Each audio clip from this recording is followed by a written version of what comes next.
आज का टॉपिक है कोनिकल पेंडुलम।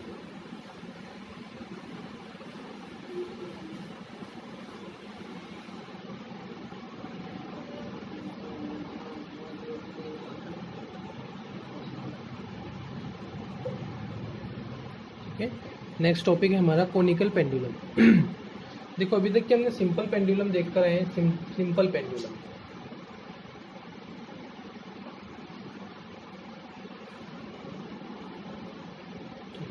सिंपल पेंडुलम क्या होता है? सबसे पहले तो पेंडुलम समझ लीजिए। पेंडुलम मतलब क्या? जब आप कोई छोटे से मास को,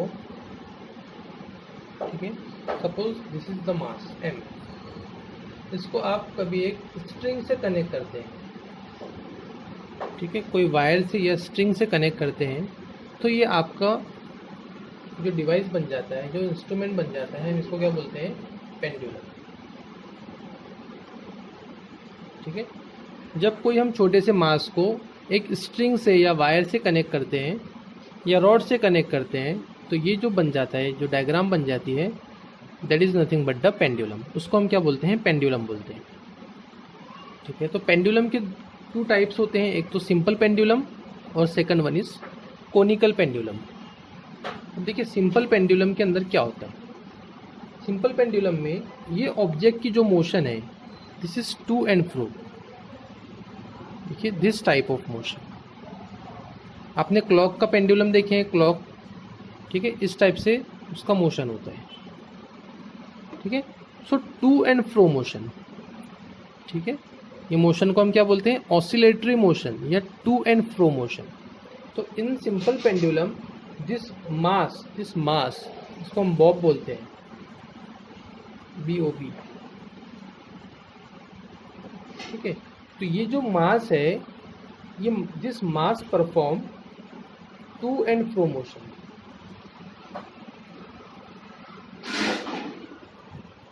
ठीक है, टू एंड फ्रो मोशन, इसको ऑसिलेटरी मोशन भी बोलते हैं।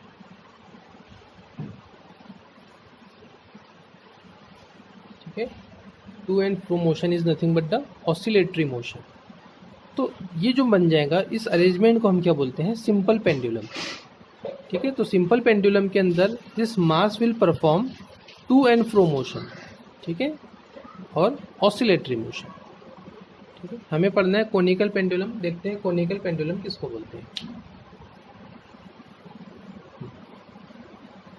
अब देखना है हमें कोनिकल पेंडुलम कैसे फॉर्म होता है। देखो सिंपल पेंडुलम में ये जो मास का मोशन था, ये इस टाइप का मोशन था, इधर जाता था फिर इधर आता था, इधर जाता था फिर इधर आता था, मतलब टू एंड फ्रो मोशन था, इस टाइप से मोशन था। लेकिन अगर मैं ये मास को इस डायरेक्शन में वर्टिकली इसको यहाँ से पुश करता हूँ, इस डायरेक्शन में, देखिए इस डायरेक्शन, मतलब मैं इस पर परपेंडिकुलर फोर्स जब अप्लाई करता हूँ ये मास पर इस डायरेक्शन में, तो ये मास क्या होगा? एक सर्क्यूलर मोशन परफॉर्म करेगा। ठीक है, this mass will perform circular motion. वहाँ पर मास कौन सी मोशन परफॉर्म कर रहा था? To and fro motion. तो कोनिकल पेंडुलम में ये जो मास है, ये कौन सी मोशन परफॉर्म करेगा? Circular motion. इस पर फोर्स कहाँ से लग रही है? इस डायरेक्शन में। देखिए इस डायरेक्शन में इस मास पर फोर्स लग रही है। तो जब आप कोई चीज़ को ऐसे ढकेलेंगे तो इस टाइप से मोशन करेगी। ठीक है, then this will produce what? Conical pendulum. तो इसी से हमारा कोनिकल पेंडुलम बनेगा। तो अब इसके ऊपर हम जो फोर्सेस है, वो फोर्सेस को स्प्लिट करेंगे ये मास पर। सबसे पहले तो टेंशन का फोर्स है। ठीक है, ये स्ट्रिंग के अंदर टेंशन है, टेंशन फोर्स सबसे पहले इसके अंदर है T। ठीक है, ये टेंशन फोर्स को हम स्प्लिट करेंगे दो कंपोनेंट के अंदर, T cos थीटा और T sin थीटा।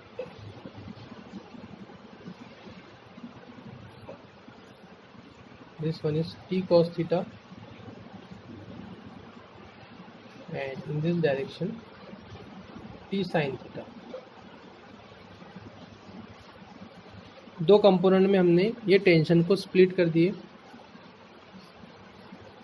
ये जो पार्टिकल था, मास था रखा हुआ, इसका वेट डाउनवर्ड डायरेक्शन में वेट है मतलब क्या है mg। ऑब्वियसली मास जो है, वेट जो है वो डाउनवर्ड डायरेक्शन में होगा। ठीक है, यहाँ से एक्सप्रेशन क्या मिल जाएंगी हमको फिर। बैलेंसिंग फोर्स देखो कौन कौन सी बैलेंसिंग फोर्स है।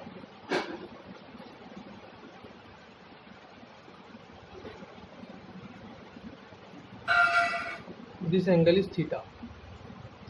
चलो बैलेंसिंग फोर्स mg किसको बैलेंस कर रहा है, ये डाउनवर्ड फोर्स है। Downward force is balance by upward force. Upward force कौन सी है, t cos थीटा। तो एक्सप्रेशन हो जाएगी t cos theta is equal to mg। ठीक है, और t साइन थीटा, देखो t sine theta towards the centre है, ये सेंटर है, सेंटर की तरफ है, तो टुवर्ड्स द सेंटर, सेंटर की जानिब कौन सी फोर्स होती है, सेंट्रीपिटल फोर्स। तो t साइन थीटा ये प्रोवाइड करेगा centripetal force, that is FCP।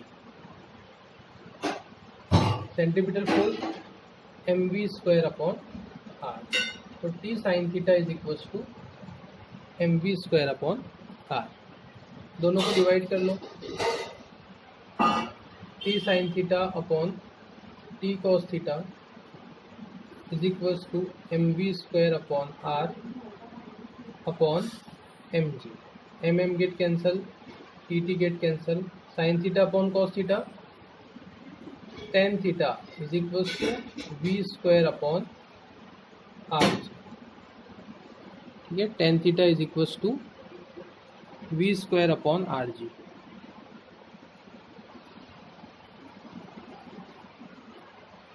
If we have to find this angle, अगर ये एंगल हमको फाइंड करना है, ये थीटा फाइंड करना है, तो हम यहाँ से फाइंड कर सकते हैं easily. Tan theta is equal to v² upon rg। इस फॉर्मूले से हम यहाँ पर एंगल फाइंड कर सकते हैं। अगर हमको कोनिकल पेंडुलम की फ्रीक्वेंसी फाइंड करनी रही, ठीक है, फ्रीक्वेंसी ऑफ कोनिकल पेंडुलम, तो सबसे पहले हम टाइम पीरियड फाइंड करेंगे। Time period of conical pendulum ये हो जाएगा t। टाइम पीरियड है मतलब क्या, t is equal to 2 pi under root L cos theta upon g। So this is the time period of conical pendulum. अगर ये time period है तो फ्रीक्वेंसी क्या हो जाएंगी,